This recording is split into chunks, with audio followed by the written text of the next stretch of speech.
Era uma vez um czar naturalista que caçava homens. Quando lhe disseram que também se caçavam borboletas e andorinhas, ficou muito espantado e achou uma barbaridade. Anedota búlgara, Carlos Drummond de Andrade. Olá, bom dia, boa tarde, boa noite.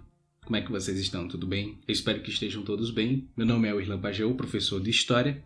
Se você gosta de filosofia, sociologia e história, se inscreve no canal que nós vamos debater muito sobre esse assunto, sobre os assuntos das ciências humanas. O assunto do vídeo de hoje é sobre alteridade, um conceito que é muito debatido nas ciências humanas, principalmente na antropologia. E a alteridade é um conceito também muito complicado, daqueles que nós já estamos vindo trabalhando em alguns vídeos, como nós vimos o vídeo sobre cultura, identidade cultural, e vamos falar agora sobre alteridade. Depois eu vou fazer outro vídeo sobre diversidade cultural. Mas esse é um conceito muito debatido, sim, é muito debatido, mas muito necessário também aos nossos dias atuais. A alteridade expressa aquilo que é diferente daquilo que vivemos. É estranhar o outro, é reconhecer no indivíduo, em outro indivíduo, as suas singularidades, as suas particularidades, a diferença do outro. A alteridade é essa prática do estranhamento. Enquanto identidade, ela vai se preocupar com o eu ou com o nós, a alteridade se preocupa com o outro, de como você vai enxergar a outra pessoa. Alteridade vem de uma palavra latina chamada alteritas, que significa exatamente o outro. O dicionário Aurélio, ele traz a seguinte definição de alteridade: qualidade do que é outro ou de que é diferente. Caráter diferente metafisicamente. A alteridade tem um sentido de perceber o outro como uma pessoa singular, subjetiva, apesar dos estranhamentos. Não sei se você percebeu, mas no começo do vídeo eu comecei com um poema. O poema Anedota Búlgara, de Carlos Drummond de Andrade, que fala de um choque cultural. É um czar. Czar é um imperador lá da Rússia, como eram conhecidos os reis, os imperadores do Império Russo. Eram chamados de czar porque czar significa César, então eles se autodenominavam ser César. E esse czar, ele caçava homens. Para nós é algo bárbaro, mas para ele, bárbaro era quem caçava borboletas, que para nós é uma coisa que não tem nenhuma relevância para nós, mas que para ele é algo bárbaro. Veja o choque cultural das coisas. Na verdade, isso aqui é uma brincadeira. O poema que Carlos Drummond de Andrade faz é uma brincadeira, o próprio nome já diz do poema, Anedota Búlgara. Anedota significa uma brincadeira, uma chacota. É uma brincadeira que ele faz com as palavras para falar de visões de mundo diferentes, opostas, de que não existe somente a sua visão de mundo, de que não existe somente o modo de você enxergar o mundo. Existem outros modos de enxergar, de ver o mundo. Outras pessoas utilizam outras lentes para observar e analisar e perceber a realidade. É o que nós podemos chamar também de cosmovisão. Muitas pessoas têm uma visão de mundo totalmente diferente da sua. E é o que Carlos Drummond de Andrade quis trazer nesse poema. Mostrar que outras pessoas possuem visões diferente da sua. E é exatamente essa expressão que quando nós lemos o poema Anedota Búlgara sentimos estranhamento. Nós estranhamos aquele homem, aquele czar caçando homens. Quando nós olhamos aquilo, nós nos estranhamos. Nós estranhamos porque ele caça homem, mas ele se estranha também. O czar se estranha porque nós caçamos borboletas. É comum estranharmos a cultura do outro. O outro também vai sentir o mesmo. O mesmo efeito de que nós estranhamos o outro também nos estranha. A sensação de estranheza ao ler o poema é dupla. Não é somente sua quando você lê que ele caça homens. É dele, é do czar também, quando ele percebe que nós caçamos borboletas. Essa estranheza pode levar essas duas visões de mundo diferentes a conviverem pacificamente. Como são grupos diferentes, grupos sociais diferentes, eles podem conviver em paz. Porém, isso não acontece com frequência. O mais comum é acontecer exatamente o contrário. São os grupos sociais que possuem diferenças, que possuem divergências, que há muito estranhamento, onde começam realmente os grandes conflitos. E a alteridade é justamente isso. É você reconhecer a diferença do outro. é você reconhecer que o outro é diferente. No conceito antropológico, o eu, a identidade, só pode ser entendido, só pode ser compreendido na medida que você compreende também o outro, a diferença do outro, porque é na diferença do outro que você vai identificar que você não é aquele, que você não é o outro, e sim você é você mesmo, e você tem sua própria identidade. Então, enxergando diferente, você pode se enxergar, você pode encontrar as diferenças para então compreender quem sou eu e quem somos nós. A alteridade e a identidade são conceitos que vivem em união, que são unidos, pois é a partir do desenvolvimento de um conceito que o outro também ele é desenvolvido. Não são separados, eles sempre andam junto, com alteridade e identidade. Quando identificamos o outro, consideramos ele, valorizamos, acima de tudo, nós o respeitamos. E é aí que nós nos identificamos também, quando respeitamos, valorizamos e consideramos o outro. Vivemos nesse paradoxo de sermos diferentes iguais e igualmente diferentes. Essa estranheza do outro, estabelecida entre o que eu sou e o que o outro é muito importante, meu querido, pois define aquilo que você é e muitas vezes mostra aquilo que você não é. O conceito de alteridade não procura destruir o outro ou diminuir a cultura do outro, mas pelo contrário, o conceito de alteridade estabelece as diferenças entre nossa cultura e as construções sociais em relação aos mesmos elementos da cultura do outro. No início do estudo da antropologia, os conceitos construídos eram fortemente etnocêntricos. O etnocentrismo é quando uma cultura se sobrepõe à outra, se acha superior à outra. Etno-povo, centrismo que está no centro, é o centro das atenções. Então, quando nós falamos sobre etnocentrismo, estamos falando exatamente isso. É de um povo que se acha muito superior, que ele é a base da civilização, que a partir dos costumes estabelecidos por aquele determinado povo, todo o resto se torna meio que um padrão, né? Para você ser civilizado, você tem que viver e ter uma cultura semelhante à cultura daquele povo que se considera superior. Então, no início dos estudos antropológicos, o etnocentrismo estava muito presente, ou seja, caracterizando uma cultura como sendo melhor do que a outra, superior do que a outra, mais evoluída. Edward Taylor, um antropólogo inglês que eu citei lá no vídeo sobre cultura, eu citei lá uma citação que ele fez sobre cultura. Um outro cara também, chamado Herbert Spencer, propuseram uma teoria e chamaram essa teoria de classificação de raças, extremamente racista e etnocêntrica. Para esses caras havia uma hierarquia das raças,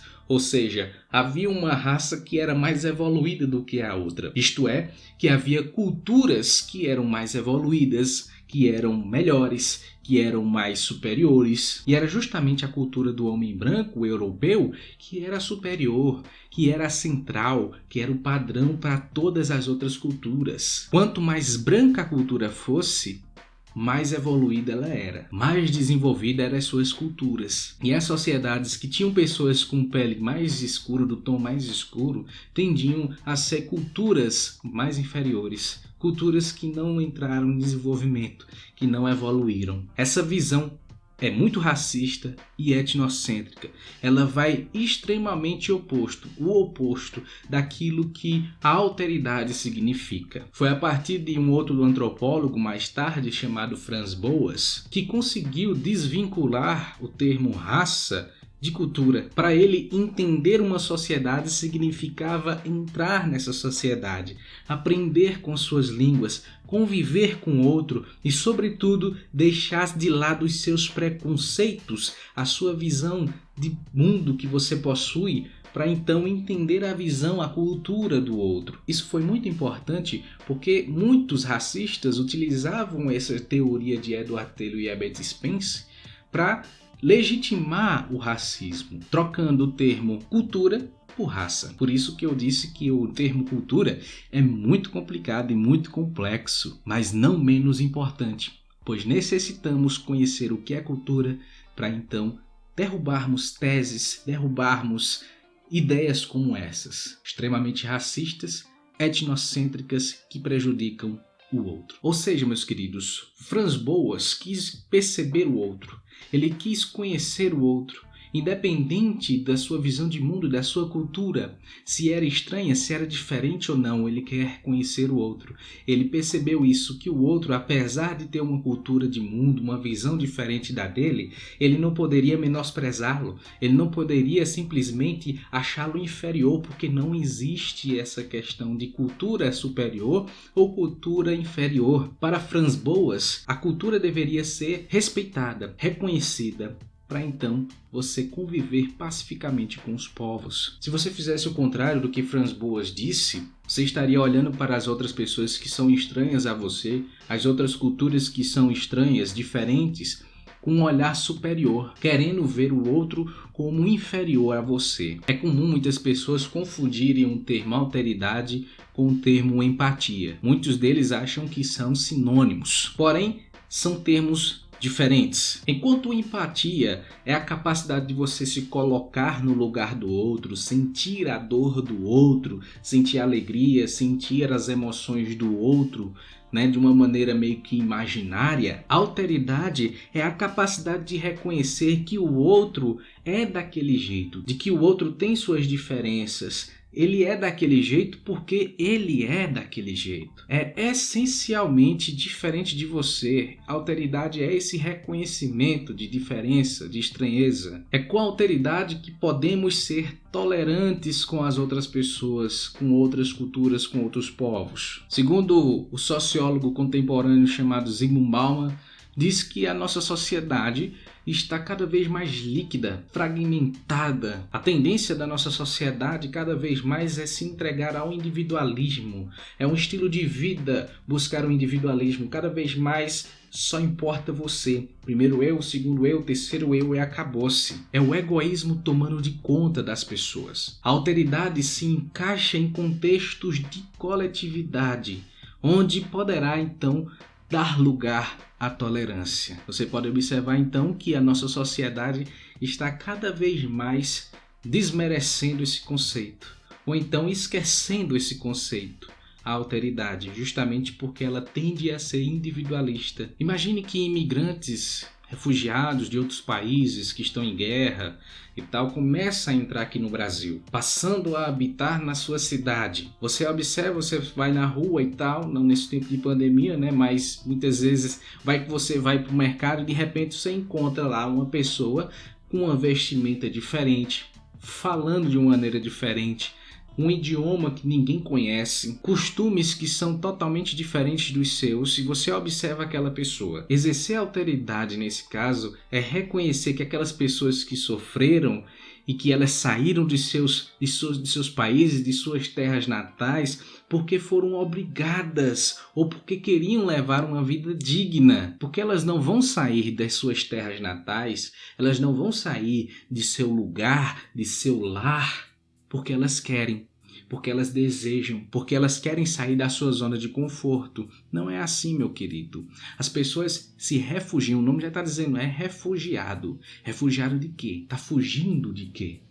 Fugindo de guerras, fugindo de desastres naturais. Exercer a alteridade é acolher e oferecer o apoio possível àquelas pessoas. Nesse caso, por exemplo, isso é exercer a autoridade. É você acolher essas pessoas, é você identificar ela como uma pessoa e não uma coisa que você tem que escanteá-la. Não, porque ela não fala o meu idioma, então ela não merece ajuda.